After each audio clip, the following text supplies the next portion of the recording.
उषा के 2 बेटे थे, ऋषभ और सुनील। ऋषभ उसका सौतेला बेटा था। उषा हमेशा ही अपने सगे बेटे सुनील को ज्यादा प्यार करती थी। सुनील की शादी हो चुकी थी और ऋषभ की शादी भी निशा नाम की लड़की से हो जाती है। उषा सुनील की पत्नी कीर्ति को ज्यादा प्यार करती थी। एक दिन वो अपनी बहू कीर्ति के लिए साड़ी ले आती है। ये लो बहू, तुम्हारे लिए साड़ी लाई हूँ। कल पड़ोस की शादी में जाना है ना, तुम यही पहन कर चलना। तभी वहाँ ऋषभ आ जाता है। अरे माँ, तुम निशा के लिए साड़ी नहीं लाई? वो भी तो कल शादी में जाएगी ना? हाँ, वो भी जाएगी, पर उसके पास तो काफी साड़ी होंगी ना। अभी अभी तो शादी हुई है तुम दोनों की, तो उसी में से कोई पहन लेगी वो। ऋषभ ये सुनकर उदास हो जाता है। तब निशा कहती है, आप उदास क्यों होते हो जी? सही तो कह रही हैं मम्मी जी। मेरे पास तो बहुत साड़ियां हैं और सारी की सारी नई हैं। मैं उन्हीं में से कोई पहन लूंगी। वो बात नहीं है निशा। माँ मेरे साथ तो सौतेला व्यवहार करती ही थी, पर मुझे लगता था कि मेरी पत्नी के साथ वो ऐसा कभी नहीं करेंगी, पर आज उन्होंने तुम्हारे साथ भी वैसा ही व्यवहार किया। ऋषभ उदास होकर अपने कमरे में चला जाता है। ऋषभ को उदास देखकर निशा को अपनी सास पर बहुत गुस्सा आता है। एक दिन उषा सुनील को कुछ पैसे दे रही होती है। ले बेटा सुनील, ये कुछ पैसे रख ले और बहू को कहीं घुमा लिया। जी मम्मी जी। सुनील वहां से चला जाता है। मम्मी जी, आपने इन्हें तो कभी पैसे नहीं दिए। ऐसा सौतेला व्यवहार आप क्यों करती हैं? बहू, ये किस तरह से बात कर रही हो तुम अपनी सास से? कोई ऐसे सवाल करता है कि अपनी सासू से? सास, अरे जिस दिन से मैं इस घर में आई हूँ ना, आपने तो मुझे अपनी बहू माना ही नहीं। हमेशा कीर्ति भाभी के लिए ही सब कुछ लाती हैं। मुझे तो आज तक आपने कुछ दिया ही नहीं। क्या मैं जानती नहीं कि आप ऐसा क्यों करती हैं? देख निशा, तू अपना काम कर समझी। मेरे से बहस करने की कोई जरूरत नहीं है। तभी वहां ऋषभ आ जाता है।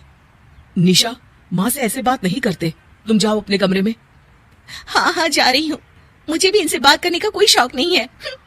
निशा अपने कमरे में चली जाती है और ऋषभ भी वहां आ जाता है। निशा, तुमने माँ से क्यों झगड़ा किया?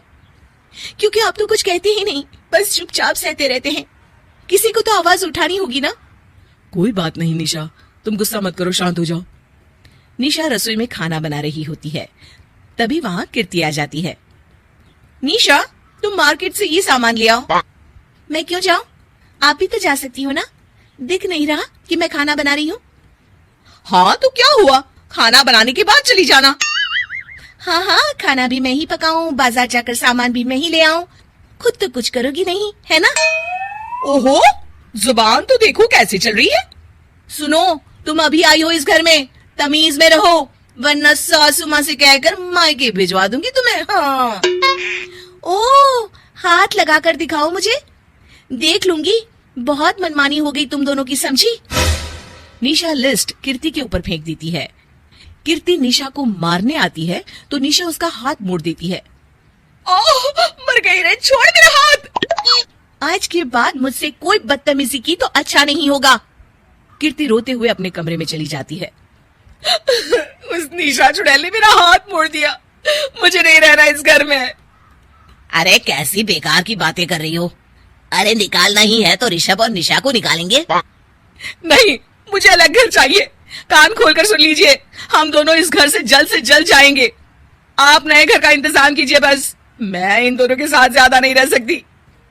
हाँ, वैसे मैं भी कुछ दिनों से सोच रहा था। अच्छा हुआ तुमने कह दिया, मैं माँ को भी बता देता हूँ।